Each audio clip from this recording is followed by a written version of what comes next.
My parents showed up last Saturday with my younger brother, his pregnant wife, and a real estate lawyer.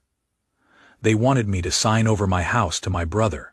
My mother said, "He needs it more than you. You are alone. He has a family." Hey Reddit. 3 days ago I changed every lock, blocked 14 numbers, and filed a restraining order against my own parents. Let me explain. I am Ethan, 31. Growing up in Ridgewood, New Jersey, I was the firstborn, but that meant forgotten. My brother Dylan was the golden child. When he turned 5, they gave him my bedroom because he feared the dark. I got the basement. No windows, no heat, just concrete and a flickering bulb. On my 14th birthday, nobody said a word. That same day they threw Dylan a party for winning some school award. I watched from the staircase. Mom caught me and said, "Don't be dramatic, Ethan. You are older. You should understand." At 15, I got a job at a hardware store. By 17, I saved $2,300. Then one day my balance hit zero. Dad used my account to pay for Dylan's braces. I confronted him. He said, "Everything under this roof is mine. Including you," I said. "Then, I don't want to be under this roof anymore." He looked at me cold, then leave. Mom stood behind him silent. Dylan watched from the stairs smiling. I walked out with $47 and November rain on my face. Nobody followed. I slept in a car 3 nights. 4th night I parked behind a construction site. A man named Frank Torres knocked on my window. "Kid, you sleeping here or looking for work?" "Both, sir." He handed me a shovel. 3 years later Frank had taught me everything. Blueprints, framing, concrete. He said, "A house doesn't care who builds it, only if you build it right." At 24, I bought a foreclosed wreck in Portland for $89,000 and rebuilt every inch myself. Took 2.5 years. The first night I slept on bare floor and cried, not from sadness. After 7 years I finally had a home, now worth around $410,000. 6 months ago Mom messaged me on Facebook after 14 years of silence. "We miss you." I was suspicious, but wanted to believe. We had dinners. They apologized. I met Dylan's wife, Megan. 4 months felt like real family. Then Saturday they showed up with a lawyer asking me to transfer the deed. Dad said, "Family takes care of family." I said, "You kicked me out at 17 in the rain." "Where was that then?" Dylan said. "Don't make this about the past. I have a kid coming." Mom grabbed my arm. "You would let your nephew be born without a roof?" I opened the door. The kind of person who built his own roof when his family took everything else. Get out.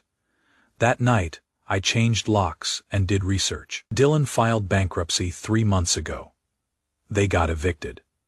My parents remortgaged their house to cover his debts. Every "we miss you" was a setup to take my house. They didn't come back for me.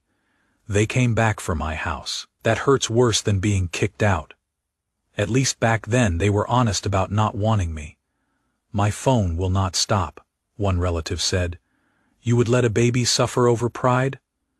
Number, I would let its father take responsibility for once, but in my family, that makes me the villain again. Update 1 2 days later I thought the worst was over after I kicked them out. I was wrong. What my family did next made me realize they didn't just want my house. They wanted to destroy me for saying no. 2 days after I posted, my phone exploded. Aunts, uncles, cousins I hadn't spoken to in years suddenly had my number. Uncle Ray left a voicemail. "Your mother hasn't stopped crying. You are killing her, Ethan." Cousin Jess texted, "Dylan has a baby coming, and you are sitting in a 4-bedroom house alone. That is sick." Every message the same. Ethan the selfish one. Ethan the heartless one. Then Megan's friend posted on Facebook. No name, but everyone knew. "Imagine being so selfish. You would let a pregnant woman go homeless while you sit alone in a house you barely use." 2,000 shares in 3 days. My business started getting 1-star reviews from fake accounts. One said, "Don't hire this guy. He abandons his own family." I sat in my truck reading that and gripped the wheel until my knuckles went white. Week 2, I came home and found my garage window smashed. Glass everywhere. Security camera showed Dylan at 2 a.m. swinging a crowbar. Clear as day. I filed a police report. Dylan denied it, said he was home all night. Megan backed him up. 3 days later, a building inspector knocked on my door. Anonymous complaint claiming unpermitted renovation. He checked everything: roof, plumbing, electrical, deck, every permit on file. Every inspection passed, he said. Whoever called this and wasted everyone's time. I pulled the complaint record. The call came from my father's phone. The man who kicked me out at 17 was trying to get my house condemned. I walked into a law office that week. The attorney was Sophie Chen. She sat across from me, arms crossed, listening without a word. When I finished, she said, "I am going to help you, and they are going to regret every single thing they have done. Save every text. Record every call." Oregon is one-party consent, so I could record legally, back up all camera footage. She filed a restraining order against Dylan with the security video, then sent a cease and desist to my parents for defamation. "They think pressure breaks you," she said. "We will show them what pressure actually looks like." Friday night, I sat on my deck, the one I built carrying lumber on my back, when Frank called. The man who handed me a shovel when I had nothing. He heard what was happening. "Kid," he said, "I built a lot of houses, but the strongest thing I ever built was giving you that first chance. Don't let them tear down what you have built. Not the house. I mean you." I went quiet. "I will not, Frank." "Good. Now stop sitting in the dark and go to bed." I laughed for the first time in weeks. Sunday night. Text from an unknown number. "Ethan, this is Megan. I need to talk to you, alone. Please don't tell Dylan." I stared at it. Megan never spoke to me without Dylan right there. Whatever she wanted to say, she didn't want him hearing it. Secrets in this family never end well. I will update when I know more. Update 2. The truth behind everything was worse than I imagined. I met Megan at a coffee shop across town. What she told me didn't just change everything. It made me realize my family was worse than I ever imagined. She picked a place 40 minutes away. When I walked in, she was in the corner booth, hoodie up, sunglasses on even though it was cloudy. She pulled them off, and her eyes were swollen red, not from one cry, days of it. A bruise on her left wrist she kept covering with her sleeve. I sat down. She started before I could. "Dylan hits me." 3 words, flat, like she rehearsed them 100 times. She said it started small, a grabbed arm, a shove. Then worse after the bankruptcy, screaming at her for buying groceries. A plate thrown at the wall when she asked about rent. She stayed because she was pregnant with nowhere to go. Then she looked at me and said, "But that is not why I called you." She opened a text thread between Dylan and my parents, messages going back 7 months. 1 month before my mother ever contacted me, my dad texted Dylan, "Found Ethan online. House, business. If we play this right, we can get him to help." My mother replied, "Let me handle it. He was always the soft one. Give me 6 months. Every Sunday dinner, every apology, every tear, scripted." There was more. My parents updated their will naming Dylan's sole beneficiary months before they messaged me. I was cut out before the first call. The reconciliation was a con. Dylan had a gambling addiction. Poker, sports betting, casinos. He burned $175,000 in 2 years. My parents remortgaged their home to bail him out, and the bank was closing in. They needed my house to sell or use as collateral. I was never their son. I was their exit strategy, Megan said. "They don't see you as their son, Ethan. They see you as an ATM that built itself. I should have told you sooner, but I was scared." She wanted out. Out of the marriage, the lies. She was willing to testify and hand over every text, voicemail, every proof she had. I told her I would help her find somewhere safe. She cried and whispered, "You are more family to me than any of them ever were. I brought it all to Sophie that afternoon. She read the texts twice without blinking, put down her coffee and said, "This isn't defamation anymore. This is attempted fraud. They plan to take your property through manipulation." She filed a civil suit. Security footage of Dylan smashing my garage. The building complaint traced to my father's phone.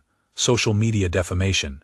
And the texts proving premeditated planning. Charges for property damage, defamation, emotional distress, and attempted fraud against all three. 2 weeks later, Dylan showed up at my house at midnight, drunk, screaming on my lawn. "You think you are better than us? You are nothing." Camera caught every second. He kicked my mailbox, threw a bottle at my truck. Neighbor called police. Arrested on the spot for violating the restraining order. Megan filed for divorce the next morning, plus a domestic violence report. She moved into a shelter with Sophie's help. My mother called that evening sobbing. "You are suing your own family. What would God think, Ethan?" I let her finish. "God wasn't there when you kicked me out at 17, and he is not here now." Silence. I hung up. Court filings went public. The same relatives who called me selfish sent new messages. I didn't know the full story. They told us something different. I feel sick about what I said. I didn't reply to one of them.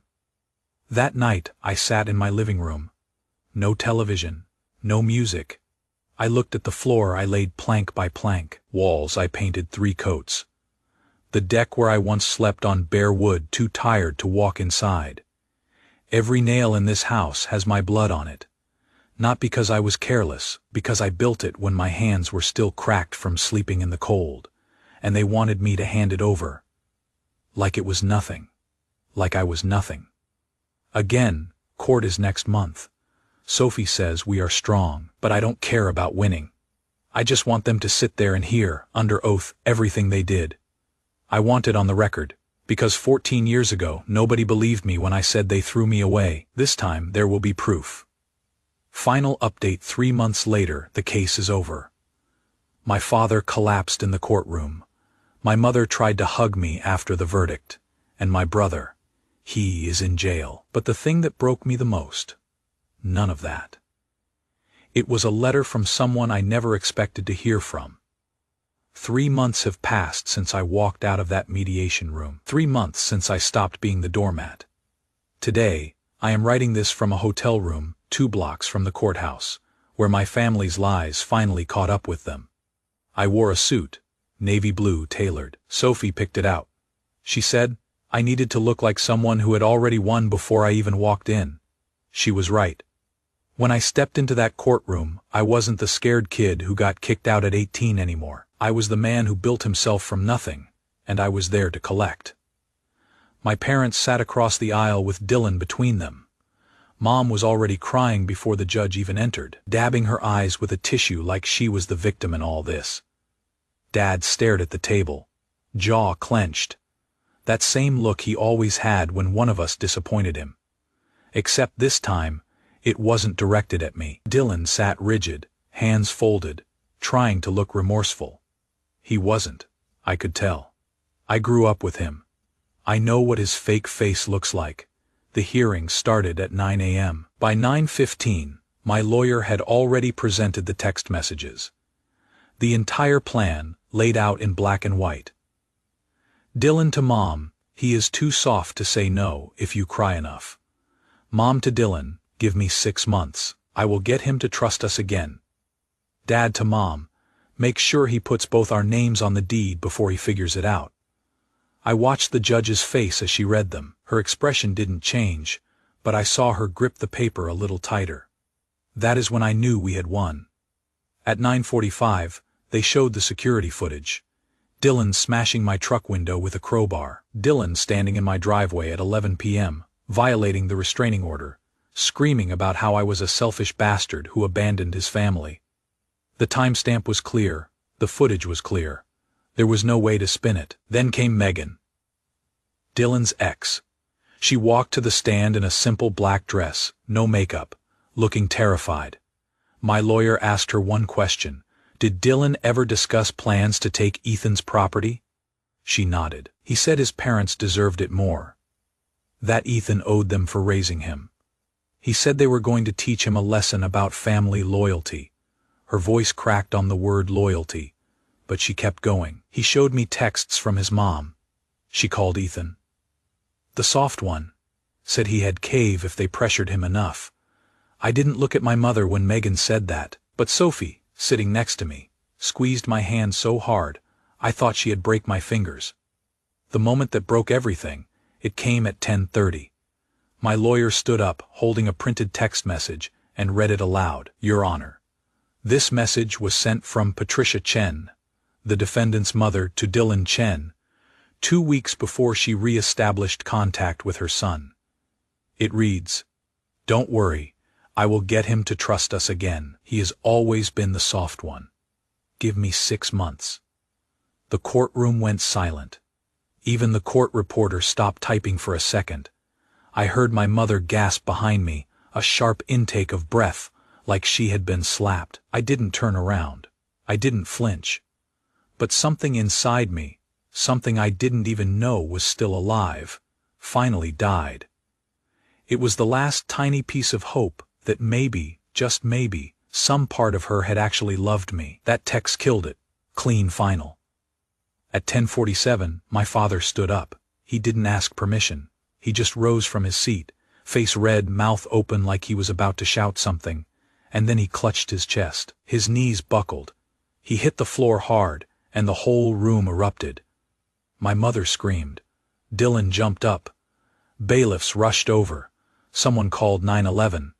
I sat there, frozen, watching paramedics load my father onto a stretcher. He was conscious, barely, eyes rolling back. Stress-induced cardiac event, they said later. Not a full heart attack, but close enough. The judge called a 30-minute recess. Sophie asked if I wanted to leave, to step outside, to breathe. I said no. I wanted to see this through. When they reconvened at 11:20, my father was in an ambulance headed to the hospital. My mother was still there, sitting alone now, her face pale and hollow. Dylan sat beside her, staring at nothing. The judge didn't waste time. She delivered the verdict at 11:35. Dylan was ordered to pay $23,000 in damages, property destruction, legal fees, emotional distress. He was also sentenced to 60 days in county jail for violating the restraining order. No probation, no suspended sentence, 60 days, starting immediately. My mother let out a sob so loud it echoed. Dylan's face went white. He looked at me for the first time that day, and I saw it, fear, real fear. Then the judge turned to my parents. She ordered them to pay $15,000 in damages for defamation and emotional distress. She extended the restraining order for 5 years.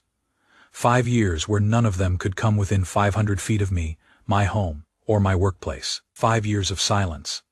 It was more than I asked for. It was everything I needed. Court adjourned at 11:50. I stood up, collected my paperwork, and walked toward the exit. I made it 3 steps out the door before I heard her. "Ethan," my mother's voice, choked and desperate. I stopped. I shouldn't have, but I did. She ran up behind me, grabbed my sleeve with both hands. Her face was a mess, mascara streaking down her cheeks, eyes puffy and red. "Ethan, please. I am your mother. I made mistakes. But I love you. I have always loved you. Please, baby, please." I looked down at her hands, gripping my jacket, small hands. The same hands that used to pack Dylan's lunches and forget mine. The same hands that pushed me out the door with a garbage bag of clothes and never looked back.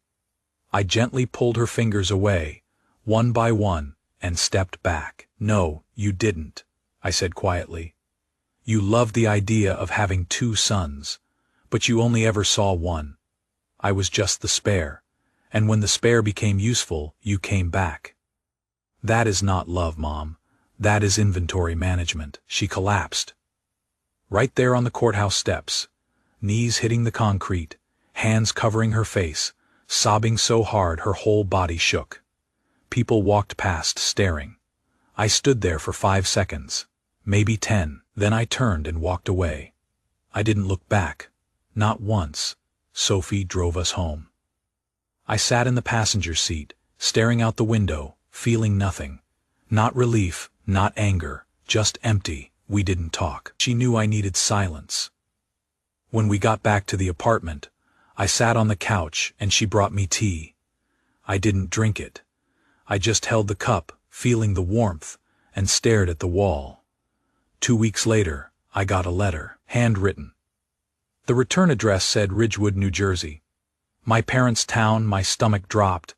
I thought it was another guilt trip, another manipulation. But when I opened it, the handwriting wasn't my mother's. It was older, shakier, and the name at the bottom made my hands tremble. Grandma Eleanor, my grandmother, my father's mother, the woman I thought died when I was 16. That is what they told me. Grandma passed away peacefully in her sleep. I cried for 3 days.